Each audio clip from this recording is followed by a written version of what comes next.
Itema Tharo, Happy New Year! Handak Chahi Anuba Lakpasida, Ta Thambaudo, Karage and the Pubung and Boy Jero he.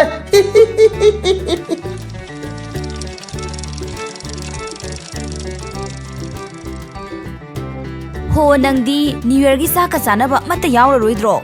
To now Higi Matung Ilagasat Ludana. Hey, Tanning did he? New Year Kaina, Matung or Kanga Angang of Sova, Magapun William de Matuki Saru, Pamunda Kakalago in the Tumurage.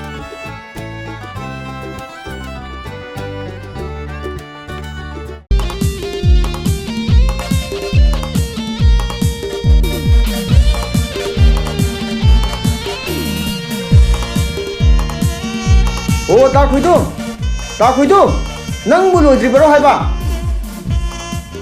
Oh, Lore.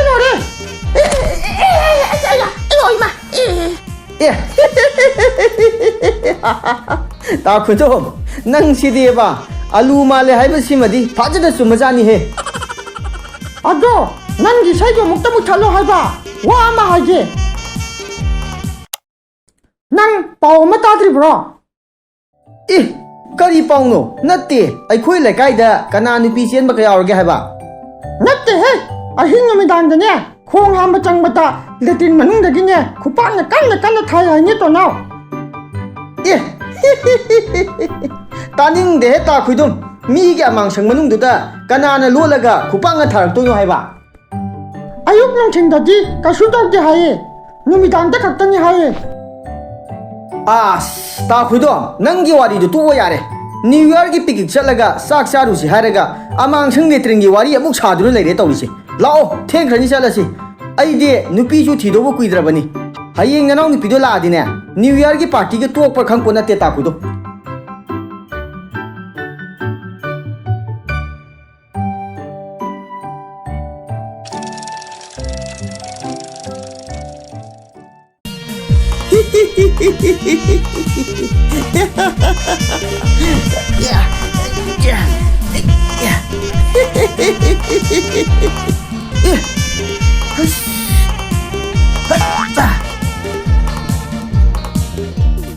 Hey, try the noise picnic to boy abra.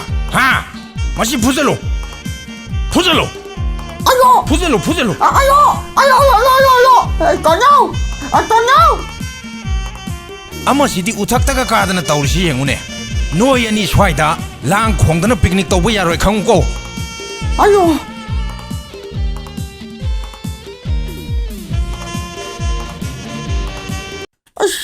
Don't know!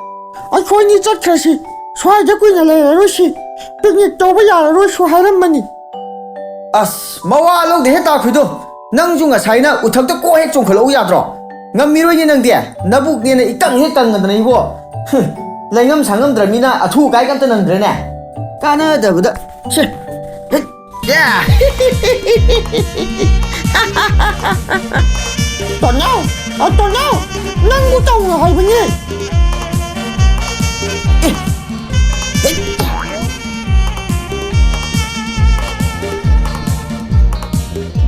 No, that's why they say Kong no Hayaga. Mika su sit up a Saradana. Kangra! Puzelo! Kangra! Yeah! Me who sit ready say Jabatavani. Hey, Utaktaga Lord Panakanaroi. Hantaka Kong Deba. No any Kangani. Last warning, Nico.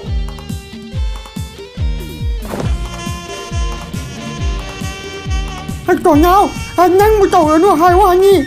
La Oba, I tried to bring it all Shaiba. Mawalo the Heta Kudo. Me, New York Paki, a song where I consider. Like I see who, Muima Pagi Rohaiba. Huh? Picnic to say, a quick at Tenatina. Yeah.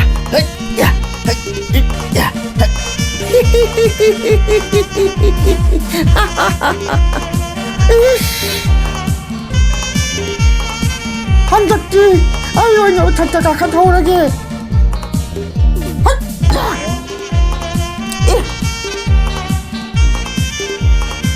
시디 피부는 따로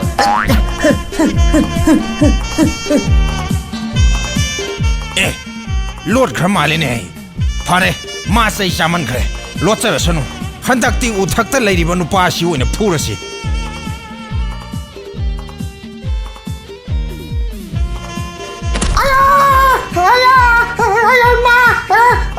Isa!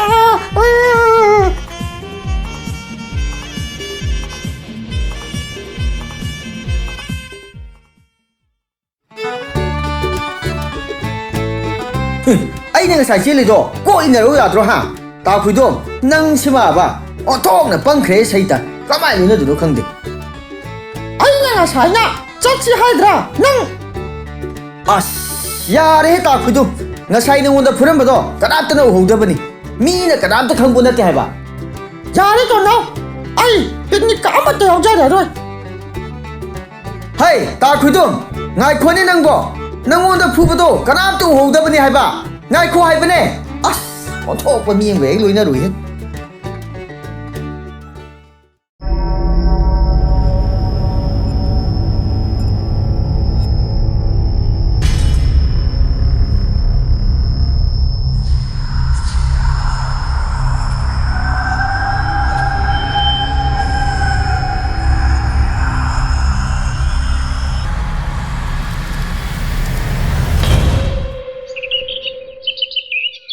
ꯀꯔꯤꯅꯣ ꯈꯪꯗ꯭ꯔꯦ ꯇꯧꯔꯤꯁꯦ ꯅꯨꯃꯤꯗꯥꯡꯗ ꯑꯃꯥꯡꯁꯪ ꯆꯪꯂꯒ ꯈꯣꯡ ꯍꯥꯝꯕꯁꯨ ꯌꯥꯗ꯭ꯔꯦ ꯅꯠꯇꯦ ꯃꯁꯤꯕꯨ ꯇꯧꯍꯩꯕ ꯊꯕꯛꯂ ꯍꯥꯏꯕ ꯑꯩꯗꯤ ꯅꯨꯃꯤꯗꯥꯡꯗ ꯈꯣꯡ ꯍꯥꯝꯐꯝꯗꯒ ꯑꯝꯇ ꯆꯪꯗ꯭ꯔꯦ ꯑꯉꯧ ꯆꯥꯡꯉꯟ ꯆꯥꯔꯒ ꯅꯨꯃꯤꯗꯥꯡ ꯉꯧꯗ꯭ꯔꯤꯉꯩꯗ ꯑꯩꯗꯤ ꯂꯣꯏꯅ ꯁꯦꯝ ꯁꯥꯔꯦ ꯑꯗꯨꯅ ꯐꯔꯦꯗ ꯇꯥꯃꯅꯤ ꯑꯩꯈꯣꯏꯁꯨꯅꯦ ꯅꯨꯃꯤꯠ ꯇꯥꯗ꯭ꯔꯤꯉꯩ ꯑꯉꯥꯡ ꯃꯈꯩꯁꯨ ꯂꯣꯏꯅ ꯃꯈꯣꯡ ꯃꯈꯨꯜ ꯍꯥꯝꯍꯜꯂꯕꯅꯤ ꯍꯥꯏꯋꯥꯅꯤ ꯑꯣ ꯑꯩꯈꯣꯏꯒꯤꯗꯤ ꯌꯥꯗꯦ ꯏꯕꯦꯝꯃ ꯀꯔꯤ ꯇꯧꯔꯤꯅꯣ ꯈꯪꯗꯦ ꯅꯨꯃꯤꯠ ꯍꯦꯛ ꯇꯥꯗ꯭ꯔꯤꯕ ꯐꯥꯎꯕ ꯃꯈꯣꯡ ꯍꯥꯝꯃꯨ ꯌꯥꯗꯦ ꯀꯔꯤꯅꯣ ꯈꯪꯗꯦ ꯉꯔꯥꯡꯁꯨ ꯂꯝꯍꯥꯡꯗ ꯆꯠꯂꯒ ꯍꯣꯠꯅꯩ ꯍꯥꯏꯕꯅꯤ ꯑꯁ ꯄꯁ꯭ꯋꯥ ꯑꯗꯨꯕꯨ ꯂꯣꯏꯅ ꯁꯤꯠ ꯍꯦꯛ ꯅꯥꯟꯅ ꯍꯥꯏꯗ꯭ꯔꯗꯤ ꯌꯥꯗꯕ꯭ꯔꯥ ꯅꯪꯕꯣ ꯑꯗꯣꯏꯁꯤ ꯄꯁꯣꯠ ꯄꯨꯄꯨ ꯇꯣꯝꯕꯁꯨꯅꯦ ꯅꯨꯃꯤꯗꯥꯡ ꯃꯈꯣꯡ ꯍꯥꯝꯕ ꯆꯪꯕꯗ ꯃꯉꯣꯟꯗꯁꯨ ꯈꯨꯄꯥꯛꯅ ꯊꯥꯔꯛꯏ ꯍꯥꯏꯅꯦ ꯄꯨꯄꯨ ꯇꯣꯝꯕꯁꯨ ꯑꯃꯨꯛ ꯌꯥꯎꯔꯛꯂꯕ꯭ꯔꯥ ꯃꯗꯨꯅ ꯑꯃꯨꯛ ꯀꯅꯥꯅ ꯍꯥꯏꯔꯤꯕ ꯍꯩꯃꯥ ꯇꯥꯉꯧ ꯅꯪꯗꯤ ꯇꯥꯗ꯭ꯔꯤꯕꯣꯏꯔꯦ ꯄꯨꯄꯨ ꯇꯣꯝꯕꯁꯨ ꯅꯨꯃꯤꯗꯥꯡꯅꯦ ꯃꯈꯣꯡ ꯍꯥꯝꯕ ꯆꯪꯕꯗ ꯂꯦꯇ꯭ꯔꯤꯟ ꯃꯅꯨꯡꯗꯒꯤ ꯈꯨꯄꯥꯛꯅ ꯊꯥꯔꯛꯏ ꯍꯥꯏꯗꯨꯅ ꯋꯥ ꯋꯥ ꯂꯥꯎꯅ ꯍꯧꯔꯕꯅꯦ ꯏꯁ ꯄꯨꯄꯨ ꯇꯣꯝꯕꯗꯤ ꯕꯨꯠꯅꯤꯅꯦ ꯃꯣꯏꯗꯤ ꯈꯣꯡ ꯀꯗꯥꯏꯗ ꯍꯥꯝꯖꯥꯠꯅꯣ ꯍꯥꯝꯃꯝꯗꯧ ꯃꯥꯟꯗꯦꯗ ꯍꯥꯝꯃꯤ ꯍꯥꯏꯀꯣ ꯇꯥꯃꯅꯤ ꯕꯨꯠꯁꯨꯅꯦ ꯃꯤꯒ ꯆꯞ ꯃꯥꯟꯅꯩ ꯍꯥꯏꯀꯣ ꯍꯩ ꯕꯨꯠ ꯑꯩꯈꯣꯏꯗꯤ ꯈꯣꯡ ꯍꯥꯝꯗꯦꯅꯦ ꯅꯣꯏꯕꯣ ꯄꯨꯄꯨ ꯇꯣꯝꯕ ꯂꯥꯛꯄ ꯌꯥꯝꯅ ꯐꯔꯦ ꯑꯩꯈꯣꯏꯁꯨ ꯉꯁꯥꯏꯗꯒꯤ ꯁꯣꯜꯂꯝꯂꯤꯕꯅꯤ ꯑꯐ ꯅꯨꯡꯉꯥꯏꯅ ꯁꯣꯟꯕꯤꯔꯗꯤ ꯐꯩꯗꯣ ꯑꯉꯧ ꯅꯈꯣꯏꯗꯒꯤ ꯍꯦꯟꯗꯣꯔꯛꯇꯨꯅ ꯕꯨꯠ ꯑꯩꯈꯣꯏꯒꯤ ꯃꯔꯝꯗ ꯐꯥꯎ ꯃꯤꯋꯥ ꯉꯥꯡꯅꯕ ꯍꯧꯔꯕꯅꯤꯅꯦ ꯍꯥ ꯍꯩꯃꯥ ꯄꯨꯄꯨ ꯇꯣꯝꯕꯁꯦ ꯁꯥꯎꯔ ꯃꯥꯜꯂꯦ ꯑꯗꯣ ꯄꯨꯄꯨ ꯇꯣꯝꯕ ꯁꯨꯃꯥꯏꯅ ꯁꯨꯝ ꯅꯨꯃꯤꯗꯥꯡ ꯈꯨꯗꯤꯡꯒꯤ ꯑꯃꯥꯡꯁꯪ ꯁꯤꯖꯤꯟꯅꯕ ꯌꯥꯗ꯭ꯔꯗꯤ ꯀꯝꯗꯧꯅꯤ ꯈ꯭ꯋꯥꯏꯗꯒꯤ ꯋꯥꯗꯧꯔꯤꯁꯦ ꯑꯩꯒꯤ ꯅꯨꯄꯥꯅꯤ ꯄꯨꯄꯨ ꯇꯣꯝꯕ ꯑꯗꯣ ꯍꯥꯏꯁꯨ ꯍꯥꯏꯕꯅꯤ ꯂꯥꯏ ꯇꯤꯟ ꯆꯕꯥꯟꯀ ꯈꯔ ꯊꯥꯗꯣꯛꯁꯤ ꯍꯥꯏꯕ ꯂꯥꯏ ꯇꯤꯟ ꯆꯕꯥꯟ ꯊꯥꯕꯒꯤ ꯊꯕꯛꯇꯨ ꯑꯩꯉꯣꯟꯗ ꯍꯥꯏꯔꯛꯂꯅꯨ ꯑꯩ ꯍꯩꯇꯦꯀꯣ ꯍꯣꯏꯅꯦ ꯏꯆꯦ ꯄꯁꯣꯠ ꯂꯥꯏ ꯇꯤꯟ ꯆꯕꯥꯟꯒ ꯈꯔ ꯊꯥꯗꯣꯛꯁꯤ ꯍꯥꯏꯕ ꯑꯗꯣ ꯍꯦꯟꯇꯥꯛ ꯃꯥꯏꯕ ꯑꯣꯏꯅ ꯀꯧꯔꯨꯔꯁꯤꯔꯥ ꯍꯣꯏꯅꯦ ꯃꯗꯨꯅ ꯐꯗꯧ ꯃꯥꯜꯂꯤ ꯆꯥꯎꯕꯤ ꯍꯥꯏ ꯉꯥꯏꯈꯣꯅꯦ ꯅꯣꯏꯕꯣ ꯄꯨꯄꯨ ꯇꯣꯝꯕꯒꯤ ꯋꯥ ꯑꯃꯨꯛꯇ ꯇꯥꯈꯤꯁꯤꯅꯦ ꯅꯣꯏꯕꯣ ꯑꯩꯒꯤꯗꯤ ꯀꯔꯤꯁꯨ ꯍꯥꯏꯅꯤꯡꯉꯥꯏ ꯂꯩꯇꯦ ꯃꯤ ꯍꯨꯜꯂꯒ ꯉꯥꯡꯕꯁꯨ ꯑꯩ ꯄꯥꯝꯗꯦ ꯑꯩꯅ ꯍꯥꯏꯒꯗꯕꯗꯤ ꯋꯥꯔꯕꯁꯨ ꯋꯥꯅ ꯃꯇꯝ ꯈꯔ ꯈꯥꯡꯈꯣ ꯅꯨꯃꯤꯗꯥꯡ ꯈꯨꯗꯤꯡꯒꯤ ꯈꯣꯡ ꯍꯥꯝꯕ ꯌꯥꯗ꯭ꯔꯤꯕꯁꯦ ꯀꯔꯤꯅ ꯇꯧꯍꯜꯂꯤꯕꯅꯣ ꯍꯥꯏꯕꯗꯨ ꯑꯩ ꯍꯥꯟꯅ ꯑꯃꯨꯛꯇ ꯊꯤꯗꯣꯛꯈꯤꯒꯦ ꯃꯗꯨ ꯐꯥꯎꯕꯗꯤ ꯅꯣꯏ ꯅꯨꯃꯤꯗꯥꯡꯗ ꯑꯃꯥꯡꯁꯪꯗ ꯆꯪꯂꯅꯨꯀꯣ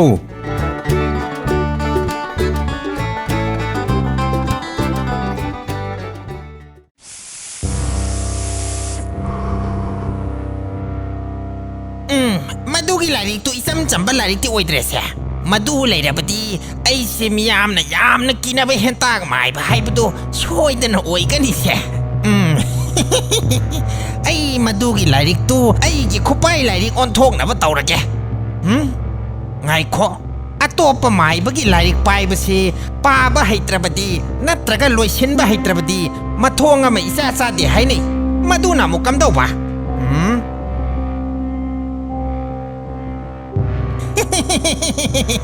ꯃꯗꯨꯒꯤꯅ ꯊꯣꯛꯑꯕ ꯑꯃ ꯂꯥꯛꯆꯔꯁꯅꯤ ꯂꯥꯏꯔꯤꯛꯇꯣ ꯑꯇꯣꯞꯄꯅ ꯄꯥꯗ꯭ꯔꯤꯉꯩꯗ ꯑꯩ ꯍꯥꯟꯅ ꯑꯃꯨꯛꯇ ꯄꯥꯍꯧꯗꯕ ꯌꯥꯗ꯭ꯔꯦ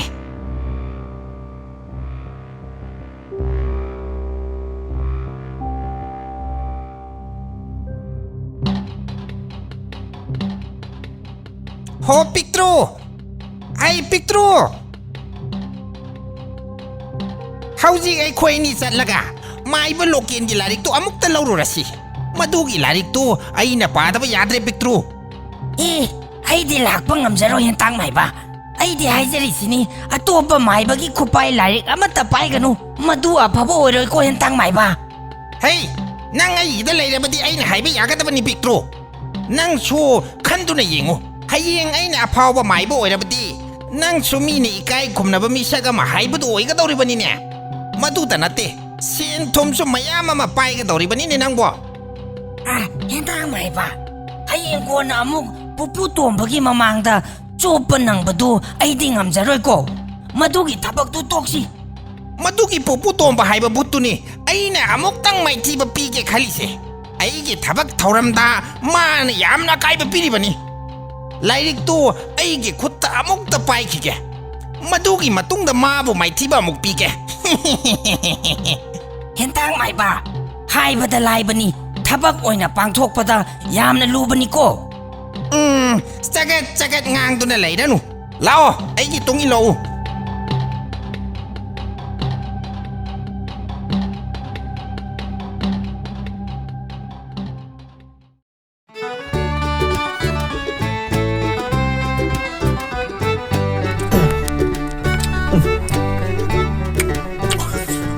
Ta khoi do nang na maro ma pang mane nang ai na hai bu ya ma de sai du sa roi da ba ayo ai nang ga ni ga gi picnic ka amata cha cha roi nang gi na tung ni lo ba gi ni ne ai na chai sa i sha ayo ma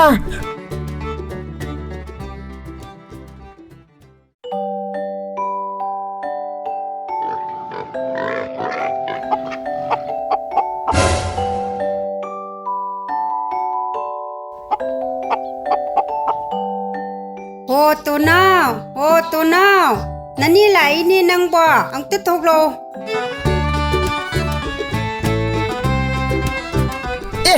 ine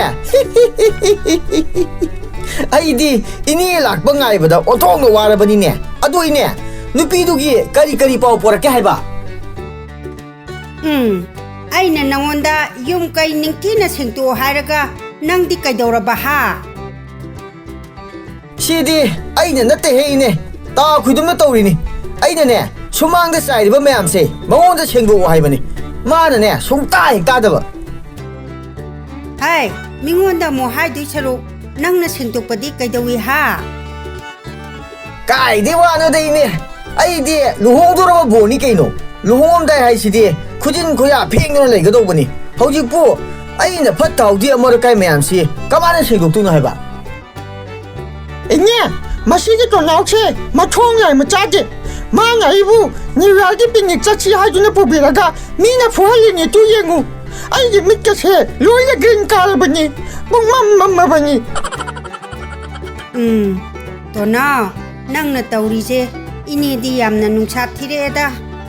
Nupi masagi, mama mapa tu nasu, nang gi maram da hang badal loya bani.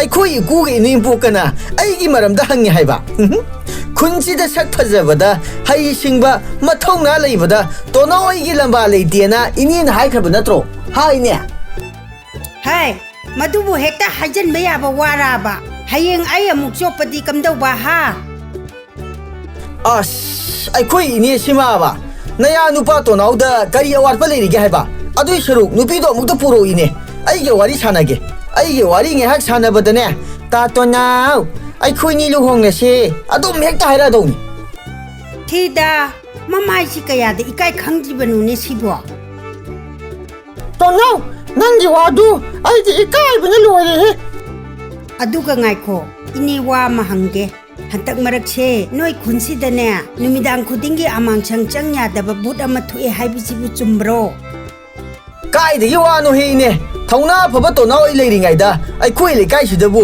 karam ba phun lam hen mangam dui no hai ba to now nang hai nu ko igi na hai che chuma bani ai khoi le kai da numidang khudingi amang chang ba ya da but le hai bani is adudi hayeng imong nupi du la adi kam dau ba Mawa loro nundai ne. Tona oi lai ni sidi kaino. Kaido bagi ki dunu haiba. Buttu na tamdarasu numidang makong ek hamandraga lori kaino. Ai haira numidang kong hambi de. Furaklashu ta khudum phudu mangaire. Hai, nang wakhal tau ko. Nupi masadusu magi ne imung manung na nen nang buyam kanna thigalibani. Hayeng sopa yaba nati ko. Ai chale. Hayeng ay amuk lakpada nang yum kay kasi ning tina loisalam ko.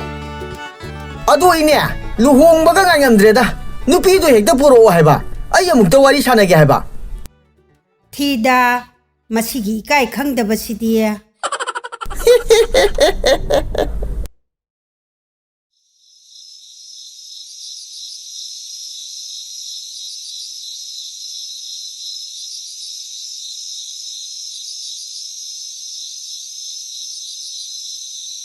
ꯈꯨꯟꯁꯤꯒꯤ ꯊꯧꯗꯣꯛ ꯋꯥꯊꯣꯛ ꯃꯌꯥꯝꯁꯦ ꯂꯣꯏꯕ ꯅꯥꯏꯗꯦ ꯍꯟꯗꯛ ꯅꯨꯃꯤꯗꯥꯡꯗ ꯈꯣꯡ ꯍꯥꯝꯕ ꯆꯪꯕꯗ ꯈꯨꯄꯥꯛꯅ ꯊꯥꯔꯛꯂꯤꯁꯤꯅ ꯀꯅꯥꯅ ꯑꯃꯨꯛ ꯇꯧꯔꯤꯕꯅꯣ ꯈꯪꯗ꯭ꯔꯦ ꯑꯗꯨꯕꯨ ꯑꯩꯅ ꯆꯤꯡꯅꯕꯁꯤꯗꯤ ꯁꯣꯏꯗꯅ ꯆꯨꯝꯒꯅꯤ ꯈꯨꯟꯁꯤꯗ ꯂꯩꯔꯤꯕ ꯑꯃꯥꯡꯁꯪ ꯑꯌꯥꯝꯕ ꯀꯔꯤꯒꯨꯝꯕ ꯄꯣꯠꯁꯛ ꯑꯃꯅ ꯈꯨꯗꯨꯝ ꯆꯟꯗꯨꯅ ꯂꯩꯔꯦ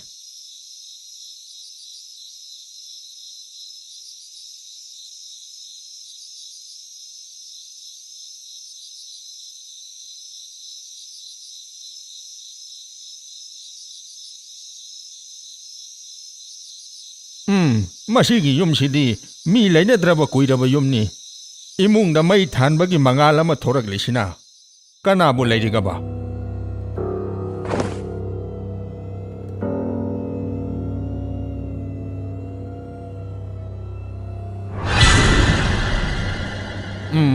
ꯉꯁꯤꯗꯤ ꯆꯪꯂꯔꯣꯏꯒꯦ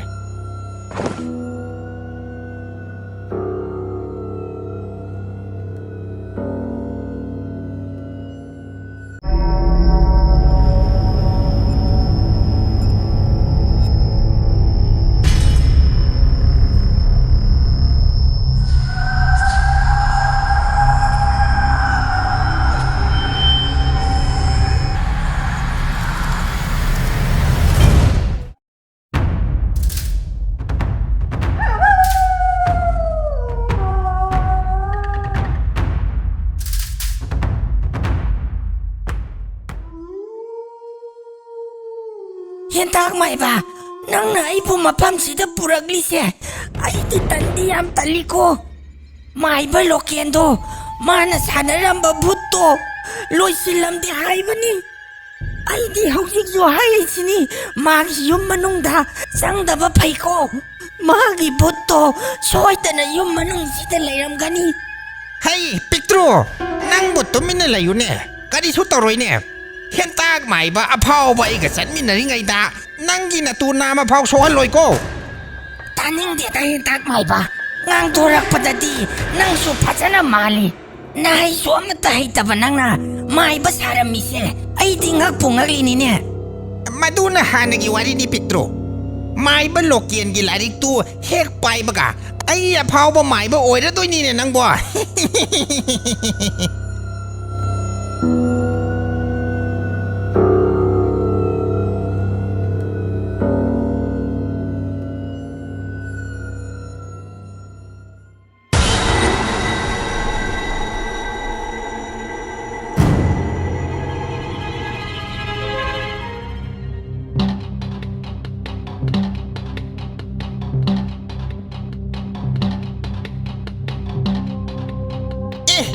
Larik tu layram dre ni hey. Kadai ta chat khar bazar no. Hentang mai ba, tu asin ta lay re.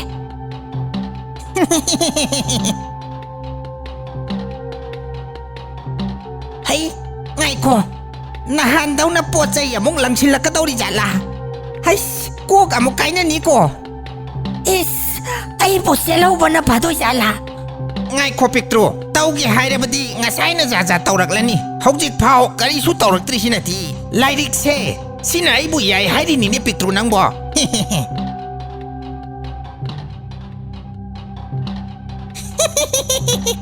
tu aina haidra kari su taudredna hojik ti mai ba lokin di lairik se aina pairabani na ai aphau ba mai ba oidagani lao Piktro